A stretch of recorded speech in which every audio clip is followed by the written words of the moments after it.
टाटा बाबा जी गान डीजे हरिओम टाटा बाबा जी गान जौरोली वाला थोड़ा वाक्य लगे जी मत टाटा बाबा जी गान recording by Rajiv rock film Supaul. करे छी बाबाल का जब 16 के जवानी में मुके छोड़ा सच न छो गेलो जब बालानी में कनम के बाली तोहर लागे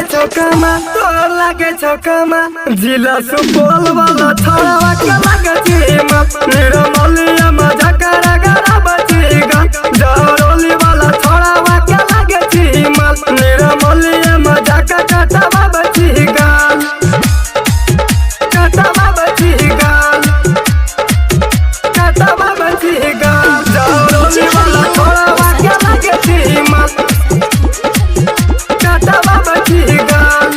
पीने जी चोली तो हिले छजराली तोरे चक्कर में पागल भागल रतौली पीने जी चोली तो हिले छजराली तोरे चक्कर में पागल भागल रतौली जोहली के छोड़ा उतार ले तो खाल डीजे इंदर छोड़ा के छोड़ी लागे जी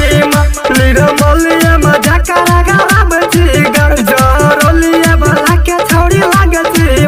सुनी लगे सरोज गला बची गाल टाटा बाबा जी गाल टाटा बाबा जी गाल recording by Rajiv rock film Supaul. Tata Baba ji गाल